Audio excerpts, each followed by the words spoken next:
Hi everyone, from your physicist, and welcome to this new video. As many of you requested, here you are, my latest video on how to play the latest Eklund game. I'm talking about High Frontier for All, a Sierra Madre Games, published by Ion Game Design, for 1 to 5 or 6 players, lasting 3 or 4 hours. For those still wondering, High Frontier gets to its 4th iteration, and adds the subtitle For All, since this edition has been revised in order to simplify some of its mechanics and to make its manual easier to understand. What we have here is a game that may scare you for the level of science required to understand the flavor text on the card or its appendix, but whose core mechanics are not much more difficult than the one you can find in many other board games. Today we will see core rules and the Module 0 politics. In High Frontier for All, 1 to 5 or 6 players, if you bought the expansion, will play the role of huge corporation that will compete for patents through auctions, and that will realize them in low Earth orbit, or LEO for short. Once they have realized them, they will have to fill their rockets with aqua, which is the main currency and fuel of the game, and fly to planets and asteroids. They will be able to prospect, industrialize and build colonies.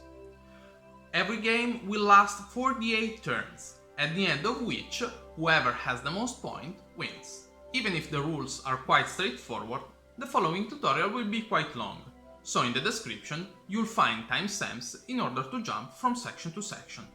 Before moving to the video, please consider supporting the channel by hitting the subscribe button.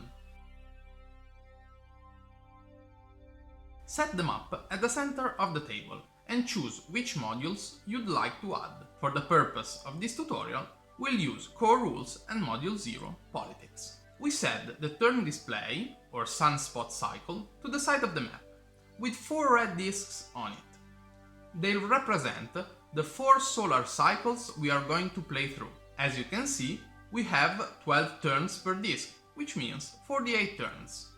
Each player drew a crew card that you can recognize by the symbol close to the thrust triangle, and secretly choose one of the 2 sides.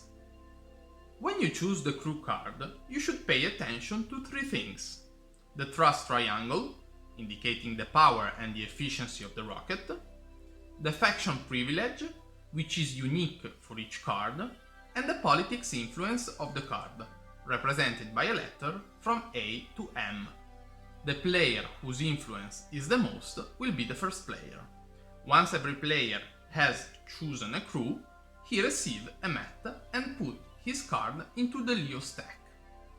He then receives every token of the chosen color, which means 2 rockets, 1 for the map and 1 for the net thrust, 1 cheat for the dry mass and 1 for the wet mass, 7 cubes for the factories, 7 domes for the colonies, 9 claim discs, and 2 rectangular tokens used for outposts. Every player also gets a number of aquas equal to the number of patent decks, that in this case will be 6. Those aquas will be placed next to the Leo stack. Please note that in the box you'll also find a yellow mass cheat and a second dry mass cheat, used only with other modules. You should now organize patents cards into 6 decks and shuffle them separately, leaving the white side face up. You should end up with the thruster deck, the robonauts deck, the refinery deck, generators deck, reactors deck, and radiators deck. The last 3 of them are called supports and are required to make your rockets work.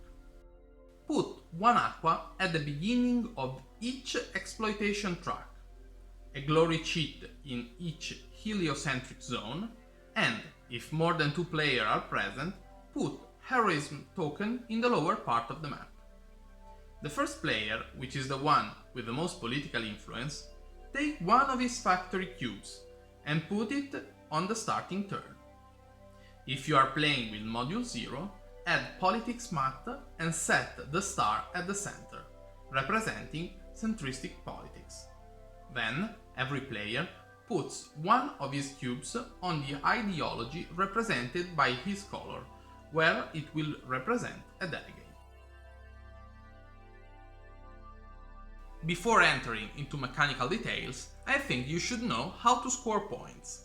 At the end of the 48 turns, every piece of plastic or wood, rocket included, will worth 1 point. Every factory will worth 8, 5 or 4 additional points, depending on the number of factories of the same spectral type that are in play. For example, if there are 2 factories on S-type sites, each will worth 5 points, even if they belong to the same player. Every colony built on astrobiology or submarine sites, specified by these symbols, will worth 1 or 2 additional points respectively. Every glory token will worth the number of points written on the exposed face. Playing with politics module, you'll need to keep track of these additional points, depending on which politics is active at the end of the game. Freedom, 1 additional points for each factory. Honor, 1 additional point for each glory cheat acquired. Unity, 1 additional point for every ideology you have a delegate on. Authority, 1 additional point for every claim disk. Equality, 1 additional point for every colony. Individualism, 1 additional point for every piece of plastic or wood with an hazardous slender burr. If you think those are quite a lot of things to remember, don't worry. You'll find everything summed up in the score section of the player aid. Furthermore, remember that the Module 0 politics is optional, so you can avoid it in the first games in order to concentrate on core mechanics. During your turn, you can perform in any order an operation, a movement, and an unlimited number of free action. When all the players have taken their turn, you move the cube indicating the first player 1 step along the sunspot cycle. If you cross the event line, you'll have to roll a die and triggering the corresponding event, while crossing the seniority line will make you remove one of the red discs you put there at the beginning of the game. When you remove the last one, the game is over and you'll start computing points. If you are playing politics, when a solar cycle is over, the first player will add the removed seniority disc to a chosen ideology. The disc won't be neither moved nor removed and will worth a vote for the final vote, the one made when the game is over before computing points. If martial law is not active, at the end of a solar cycle, the first player will leave that role to another player that will put his cube on the starting position. If he hasn't any available cube, he'll need to discard one already in play. If this is not possible, that player won't be eligible as first player.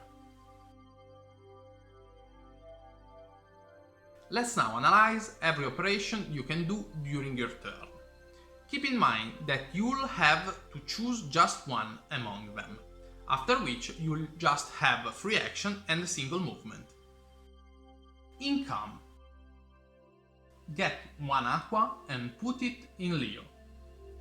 If politics module is in play, you can also add 1 delegate to the assembly, in your faction ideology or in another one where you already have a delegate. Then you'll be able to move one of your delegate. If martial law is active, which means that is the one with the most delegate, you can also discard an opponent's delegate.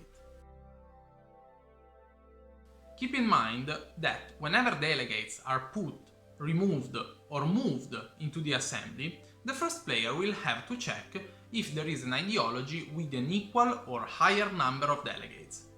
If there is, and it has an higher number of delegates, you have to move the star indicating the active politics in order to activate the new one. In case of a tie, the active law may stay. Auction. The auction lets you gain new patents. Keep in mind that if you have 4 or more cards in your hand, Due to the academic limit, you won't be able neither to start nor to participate to any auction. To start an auction, choose the patent card you want and set it aside of the deck in order to uncover the next card and allow player to inspect both sides. You can start bidding with 0 aqua, and in case of a tie, the player who started the auctions win. When the auction is won, the player who gets the patents will also get its support chain. The aqua will be paid to the pool if the auction is won by the initiator, otherwise to the initiator. If the patent card required support, specified by a white rectangle with symbols, besides the patent card you'll also get supports, even if not compatible. If support require additional supports, you won't get them. Let's see this with an example.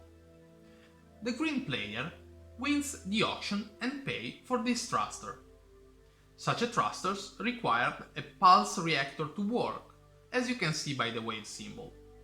Even if the reactor is not the required one, the green player gets the first one from the deck, which in turn requires a radiator, that the player doesn't obtain.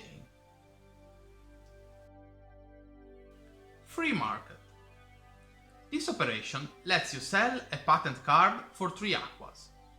If you manage to turn the card on its black side via ET production, more on that later, it will worth 8, 5 or 4 aquas, depending on the corresponding exploitation track.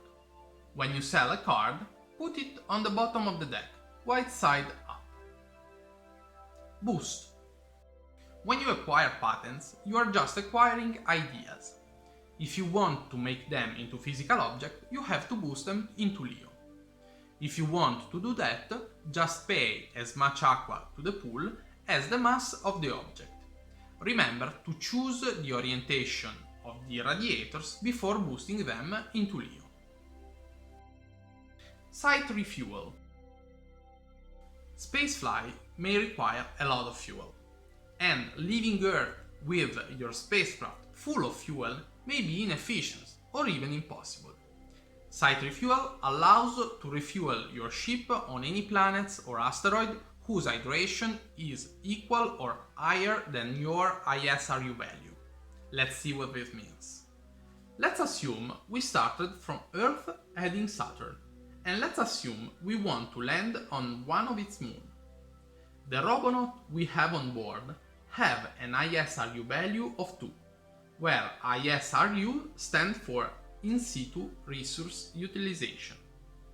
It means that you can refuel at any site whose value of hydration, graphically water beads, is equal or higher than 2. Luckily, you landed on Titan Kraken Mare through aerobraking, and we see that hydration value is 3.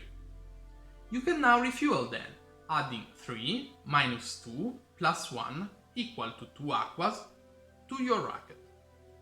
This is a general formula, hydration minus ISRU plus 1. Note that rockets with humans on board often has an ISRU value, making robonauts optional but convenient. Site refuel can be done on free sites, on busted sites, the ones where you put a red disc on, and the one with factories.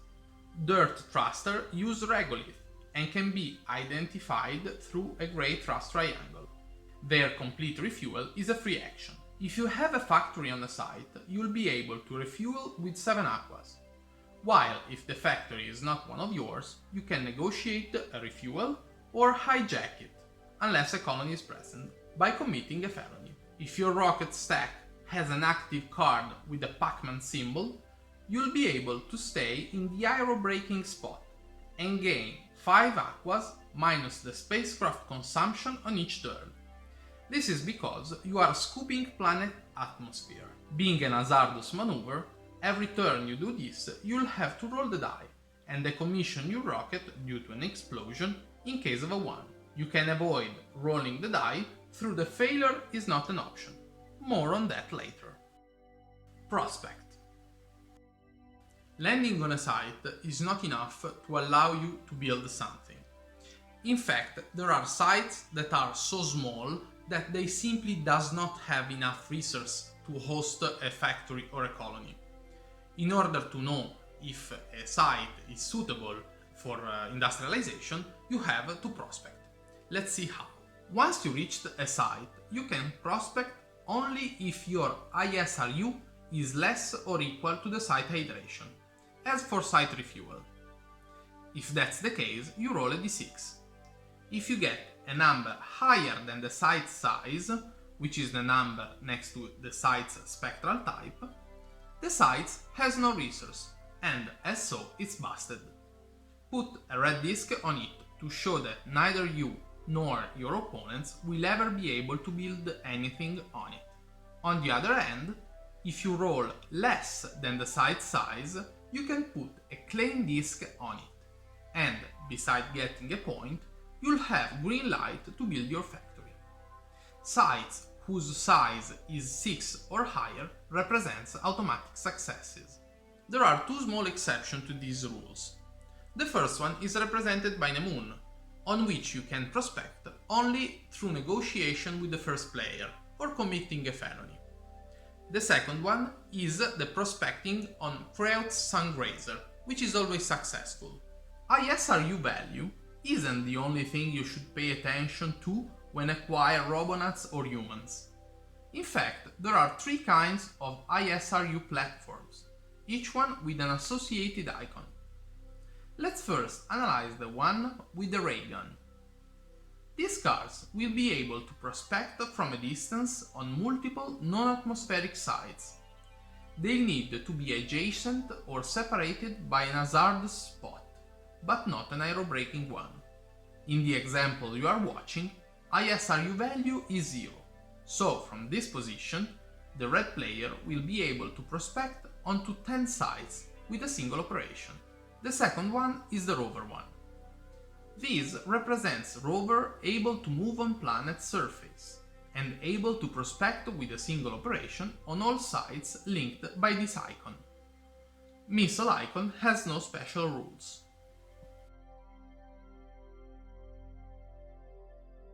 So far, so good. You reached the site, which is rich in resources, and you successfully prospected. Now it's time to build your first factory. In order to build a factory, you need to decommission, that means take back into your hand, a Robonaut and a refinery you have on the site, plus all their chain of supports but radiators. Once you have done it, place a cube from your pool on your claim disk and move the exploitation track corresponding to the spectral type of the site one step, to a minimum of 4. If you have no cubes available, you can take one delegate, or one from another factory you built. Keep in mind that you can never take the one indicating the first player, or one with colonies above. ET production. Now that you have built your factory, you can start producing high-technology devices in low gravity. In order to do that, you should have a patent whose spectral type match the one on the site your factory sits on. If that's the case, you can turn the patent to its black side. Keep in mind that you can ET produce on factory that do not belong to you, through negotiation or committing a felony. Delivery. When you ET produce a device, it will appear where the factory is, and not in Leo. Now you have 2 options. You can go there with a rocket and take it back to Earth, or you can ship it, by paying an amount of aqua which is equal to the double of the heliocentric zone that separates the site from the Earth, plus 1 if the site's size is more than 7. Keep in mind that the aqua you have to pay must have to be on the factory and not in Leo. Let's assume we have ET produced the card you are seeing now in Series factory. Bring it back home through a rocket may be inefficient, both in terms of time and cost, so we choose to ship it. Series is 6 in size and 2 heliocentric zones from the Earth. Then we spend 1 turn to create an outpost and produce 7 aqua exploiting our factory. We put all of them into the outpost box on the playmat. The next year we discard 2 times 2, which is 4, of them to the pool in order to ship the thruster back to Leo. Cargo transfer. This action allows you to transfer any number of cars or aqua as fuel tanks among the various stacks. In fact, you have one stack dedicated to Leo, one dedicated to your rocket, and 2 to your outpost. Note that during your turn you can have as many stacks as you want, but at the end of the turn you must have the one I cited before. Let's assume you want to build a rocket with the cards you boosted into Leo. First of all, we move the dry mass cheat on the total mass and the wet mass above it. During this phase you can load aqua as water tanks, for example in order to avoid to mix it with dirt. In that case, put aqua beads onto the rocket stack and move both dry and wet mass cheat, keeping in mind that every water tank has a mass of 1. Let's now refuel. Refuel is also a free action, by discarding aquas from our Leo to the pool and moving the wet mass cheat along the red dashed line. If you are mixing different kind of fuels, such as dirt and water, turn the wet mass cheat to the appropriate side, which is the one that represents the color of the lower grade fuel. If you are refueling a dirt thrust on a site, remember you can refuel as much as you want as a free action. As we said, this action allows you to build or reconfigure your outpost. If you want to make an outpost from a rocket, just move the cards from the 2 stack and mark the place on the map with a corresponding token. When you move cards from your rocket to an outpost stack, remember that the fuel your rocket holds will be discarded unless converted into fuel tanks. These versatile actions allow you also to dump or discard part of your rocket which are not useful anymore. If you want to do this, just move the dry mass cheat to the new total dry mass and the wet mass cheat along the red dashed line without going against an arrow. Internal tankage. Keep in mind that you can always convert your aquas stored as fuel into fuel tanks and vice versa. Note that this is not possible with dirt. A peculiar action you can do whenever you are using dirt thruster is the one named Phileas Fogg, that allows you to get rid of parts of your ship in order to refuel. If that's what you want to do, decommission the cards you choose from your rocket stack and move the dry mass cheat to the left along the red dashed line. Note that doing so with the radiator oriented on its heavy side will turn it on its light side. Build colony. By decommissioning a crew on a site where you have a factory, you can build a colony. Just put the dome on the factory and put the crew card back into Leo. Thematically, it represents a new crew that spawn into your Leo. Remember that the colony are permanent. You can never remove neither the factory nor the dome. Whenever you have done it, if you are playing with politics, you can put a new delegates in the ideology of the crew you just decommissioned. Be careful to a special rule that states that colonizing Kreutz Sungrazer is considered a felony. Claim jump. If you are allowed to commit felony, you can replace an opponent's claim disk with one of yours, unless there is already a factory or a human crew. If you have no available claim disk, you can take one of yours from another unindustrialized site. Note that claim jump allows you to claim Luna without the first player permission. Load glory cheat. When you land with humans in a site located in an heliocentric zone where no one has gone before, you can load its glory cheat. If you manage to come back to Leo with the same human crew, and the same rocket actually, you can turn the glory cheat on its higher value side. Voluntary discard of cards and tokens. You can always decommission cards from your stacks or even discard it from your hand, which is of particular interest in order to participate to auction. Just remember that you cannot discard a human crew because you are committing an homicide, so just if you are allowed to do felonies, you can do that. And the colonies are permanent, so you can never ever discard them.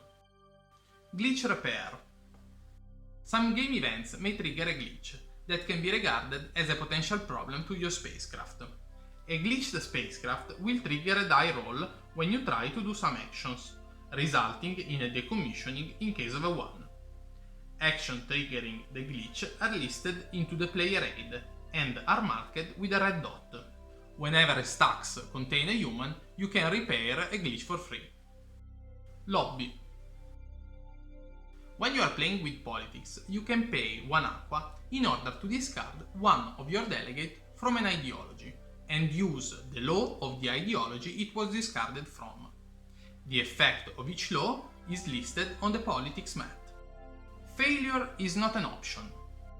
Even if this is not properly a free action, keep in mind that whenever you have to do an hazardous roll, due for example to aerobraking, you can spend 4 aqua of those in Leo in order to avoid rolling the die and gain an automatic success.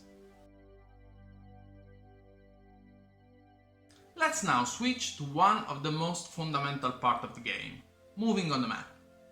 If your rocket has an active thrust triangle and enough fuel, it will be able to move throughout the space.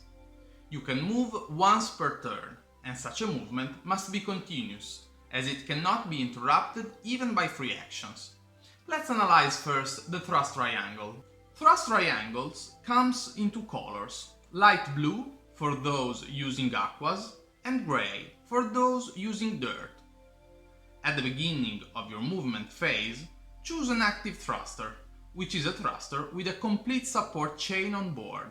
The value on magenta on the left-hand side states the maximum number of burns you'll be able to perform during a single turn with that thruster. That's called the base thrust. The value on the right-hand side states the number of fuel steps you have to spend for each burn. If you take a look to the player's playmat, you can see that the fuel strip has a lot of steps for low mass spacecraft and fewer as the mass increases. This happens because a light spacecraft can be accelerated spending less fuel than that required for a heavy one. The value on the top, if present, specifies fuel step required to activate the afterburner. The afterburner can be activated once per turn and will add 1 burn to the base thrust and 1 therm symbol. The thrust triangle may present 2 additional symbols. The first one is a sun, and it specifies that your thruster has a base thrust that will vary depending on the heliocentric zone you're starting from. The modifier of each heliocentric zone can be found on the map. The second one is a white triangle that states that your rocket can be pushed through the power subfaction privilege, or if you have a factory built on a side with the same icon. If you push your rocket, or one of your opponent's one, it will gain 1 burn. If one of the cards of the support chain presents a black triangle with a wrench, your rocket thrust triangle will be modified accordingly. In this example, your thruster will gain another burn, and the required amount of fuel for each one will be multiplied by 1/4. Let's now proceed to the movement itself. Keep in mind that when you build a rocket stack through boosting, it will appear in Leo. The first thing you need to do is to compute net thrust. Net thrust is obtained by taking base thrust, to which you have to add or subtract the space class modifier, as specified by the position of the wet mass sheet along the fuel strip. Finally, you set your second rocket miniature onto the value of your net thrust. It's important to remember that net thrust computed at the beginning of every turn won't change during the turn, even if you use fuel. A rocket can move in any direction on the map as long as it has enough burns and fuel. You can stop your movement on sides, intersection or Hohmann points, and Lagrange points, the latter represented by small circles. The only exception to these rules are Lander burns, represented by magenta circle with legs. You can never stop on them. Moving along lines is considered coasting and it's free, while entering a magenta circle requires a burn. Changing direction is free on Lagrange points, even if U-turn are not allowed, while costs to burn on intersections. When you start your turn on a Hohmann point, you can go in any direction for free. As we said, performing a burn requires the fuel step specified by the thrust triangle. If you can't pay the entire amount of fuel required, you won't be able to perform the burn. We already introduced Lander burns. These are peculiar points, denoted by legs, you can find near large sites on which you can't stop. Half Lander burns require half the fuel for a burn. We can think to this example. Let's assume we want to use this thruster to move from Earth to Luna. If we take a look to the map, we can count 2 burns. You move your rocket from Leo to Cycler. Since you are entering a magenta dot, you perform 1 burn and move the wet mass sheet accordingly. Now you can move for free up to this radiation belt, one of the Van Allen belt. You roll the die, but luckily everything is okay. You can now perform a second burn to move to the Lander burn, where you can't stop. Your rocket has a net thrust of 9, which, being higher than the site size, allows you to perform a powered landing and plant your flag on Luna. Let's now talk about liftoffs and landings. The first thing you should notice is that landings will always end your movement, while liftoffs won't. You can perform them using a powered maneuver, a factory assist, or, just for landing, aerobraking. Let's analyze each one. To perform a powered landing, you'll need a rocket with a net thrust higher than the site size. This maneuver does not use fuel. Aerobraking is a convenient way to land on atmospheric sites. In fact, you will use their atmosphere to brake, avoiding the use of the thruster. Being an hazardous maneuver, you'll have to roll the die or pay for aqua to use. Failure is not an option. Finally, if there's a factory on the site, you'll be able to use its facilities both for landing and liftoffs. In this case, there's no minimum value for the thrust, but it will trigger a roll and negotiation if the factory is not one of yours. Note that you won't be able to use factory assist to move to or out of a Lander burn due to a high gravity well. Nevertheless, if the site has atmosphere, you will be able to use acetylene rocket planes to help your rocket to lift off. In this case, just pay an amount of aqua equal to the double of the rocket mass. Let's see this with an example. Let's assume we aerobraked into Venus aerostat where we refueled. Now we have a rocket with a dry mass of 5 and a wet mass of 10. In order to lift off, we would need a thrust of 12 or higher. If that's not the case, we can spend 20 aquas we produced at the site, the double of a 10 mass, and use the rocket planes that will help our liftoff. We now have to perform a die roll for the liftoff, 3 burns in sequence being a Lander burns, and finally another die roll due to acid clouds.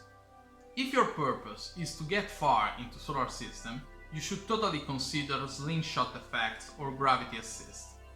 In fact, on some trajectories you will find flyby dots that will specify how many bonus burns your rocket will gain passing through them. Note that you will have to have an active thruster in order to gain the bonus burns. There are 2 unique flybys. The first one can be found on Venus and, as you can read on the map, It's active only during blue season. The second one is close to the sun and represents the Oberth effect. If you move on that spot, you will have to perform an hazard roll, but you will get as many bonus burns as your net thrust plus the afterburner effective. Note that the Oberth effect may be used once per turn, while other flybys has no limits. Radiation icon on the map represents hazard that your spacecraft won't be able to avoid using the failure is not an option. When you enter a radiation icon, roll a die and add 2 if you are traveling during the red season. Now you have to subtract from the result your net thrust and decommission every card whose radiation hardness or radard is less than the value you obtained. Keep in mind that decommissioning a heavy radiator will turn it on its light side. In this example, we'll assume to start from Earth heading Ceres. The first thing we notice is that there's a blue line with the sign pointing to Ceres. So we follow such a line and start counting the burns.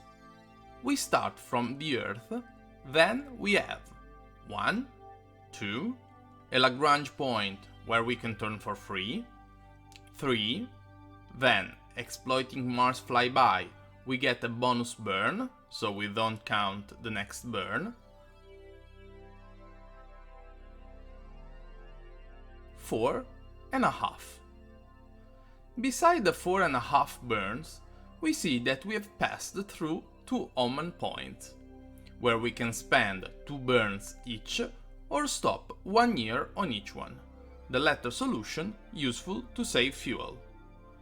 We choose to stop, so we perform the first burn to enter Cycler, a second one for entering a geostationary orbit, the third for going from Al2 to the next magenta dot.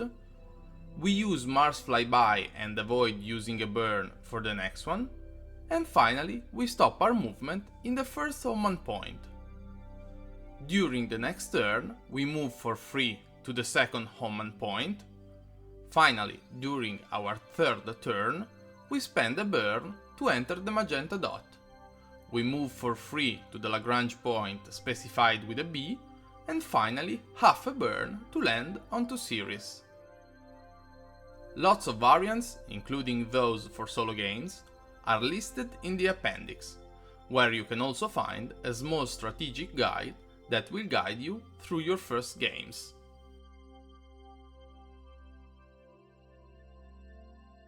And here we are to my thoughts and conclusion. Okay, first of all, 2 small disclaimers.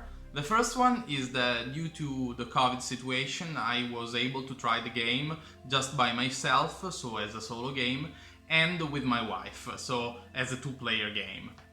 The second disclaimer I'd like to do is that I am an actual theoretical physics, so I loved this game from the beginning up to now, because it has a huge amount of science, but I will talk this into the pros of the game. Okay, so let's start with the pros. First of all, it's the theme. I've played a lot of thematic games, such as Mars, such as Nemesis, such as many other ones. You can see here, Zona, and so on. But this is the one that has the deepest theme of all of them. Because I found that every single action has a scientific explanation. Because if you read the notes of the manual, you can find how many pounds fuel tanks is equal to. Or, for example, why you need 2 burns to perform a turn at the Oman points, or why there are the acid clouds around Venus, why the gravitational well of Mars is higher or lower than the one of other planets, and so on. So this is one of those games that should be taught at school, and that I think everyone should play at least once during their life, because the amount of science that is packed inside of it is absolutely astonishing. You can find the smallest detail that have been studied in order to implement such a mechanics in the game. One of the pros that I'd like to point out is that the game is much easier to play than it looks. In fact, we found out that it has some small, maybe intricate rules, but it's not something that you have always to apply. So you do not have to keep in mind a lot of things, because you cannot do a lot of things during your turn, especially at the beginning. At the beginning you will be able just to perform auction and free market cards in order to gain aqua and to boost some of them into Leo. But all the mechanics will come into play step by step. You won't be immersed into a game that is too deep for you to, let's say, to get a grasp of it. So this is the first thing I'd like to say. The second one is that a great part of the game is the study of the map. You will spend quite a lot of time to study the map, because especially at the beginning, during your first games, you will have to study this. It's not the shortest, but the quickest route to go from Earth to some site in the solar system. And in order to get the quickest route, you have to study the map, because there are many times where flybys will increase your burns, will allow you to get somewhere quicker than using your burns, because for example the Obert effect will get you really a lot of bonus burns, because it will be equal to your net thrust. So if you active an high thrust triangle just before entering the Obert effect, the Obert burn, you will be able to perform a huge amount of bonus burns just for free, because they are bonus, and you will be able to get almost anywhere into the inner solar system.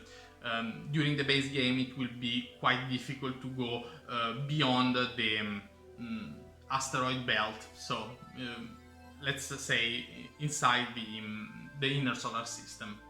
Another thing I'd like to point out is the fuel strip. As a theoretical physics, I studied quite a lot differential equation, and among the differential equation you can study, there is the one that is called the rocket equation. Rocket equation is just an equation that tells you that a rocket will accelerate more and more as it burns its fuel, because it gets lighter and lighter.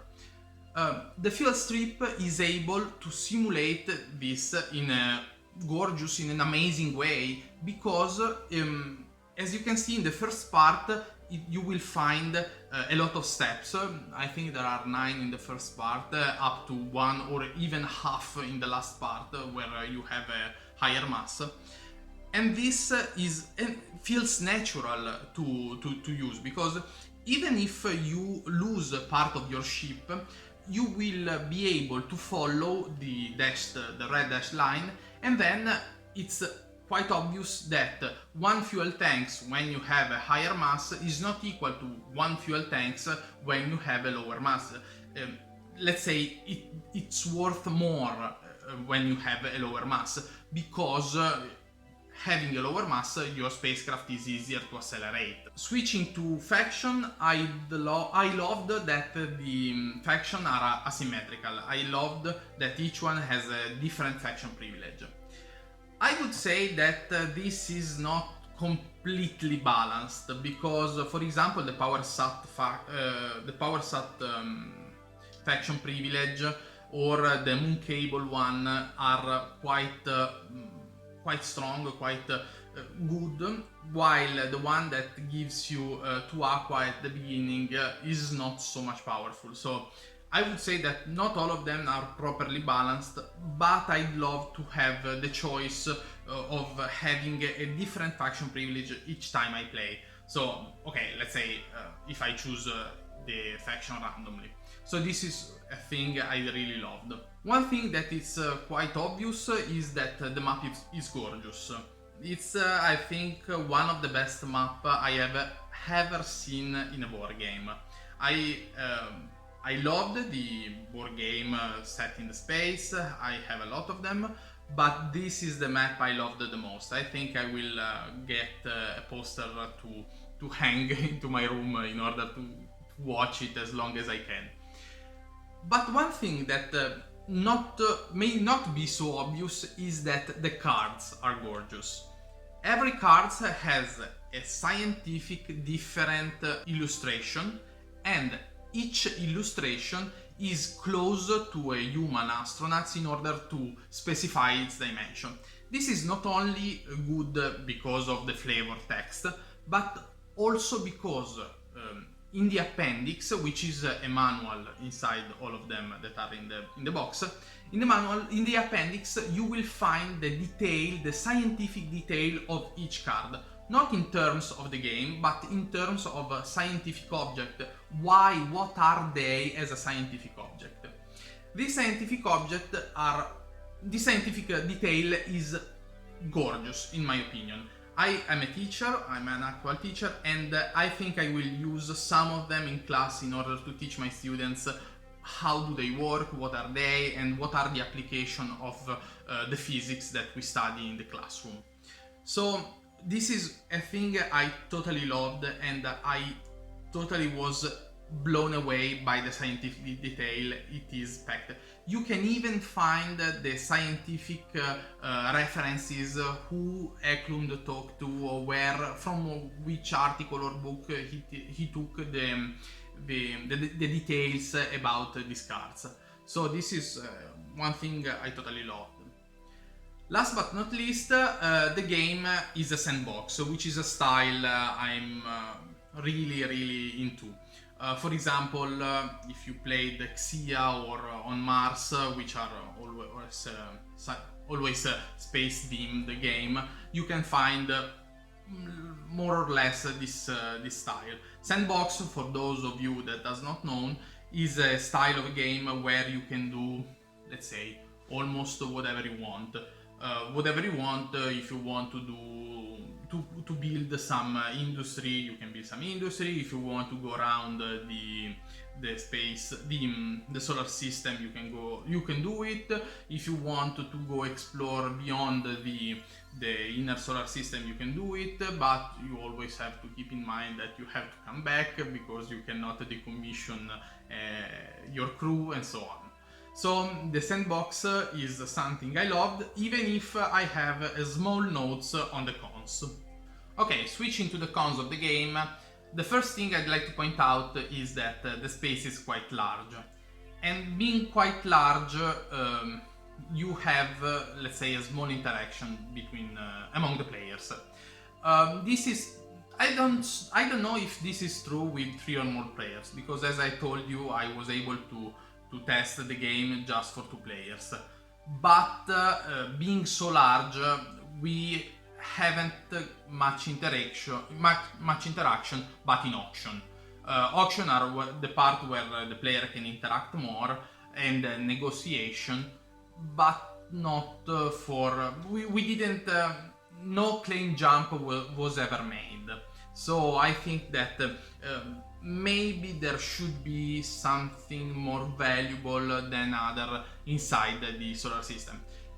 This would make this game more a board game than a simulator. This is a lot. This game is really a simulator, much than a board game, and you have to take it as it is. Sticking to this argument, I would say that the base game lacks some objective. What do I mean? Okay, so sandbox games are those games that, as I told you, you can do whatever you want. But in every sandbox games I played up to now, there was always an objective you was, let's say, able to perform. If you wanted, you can do it. If you do not want, you won't do it. But in this game, the objectives are lacking. You can find objectives which are called futures into the expansion, which are the first and the second module, terawatt and futures for the sake of being, and colonization. These two modules, in my opinion, are not that much optional. I think that if you like this game, if you like the style, you should get them as soon as you can, because they add really a lot of things. I hope to do a video soon about them. You can find the video from Heavy Cardboard where they played both module 1 and 2. I think I will put them in the description below. And but I think that they are not optional in the sense that in the base game, doing some points, okay, it's not so clear how to do points. What do I mean?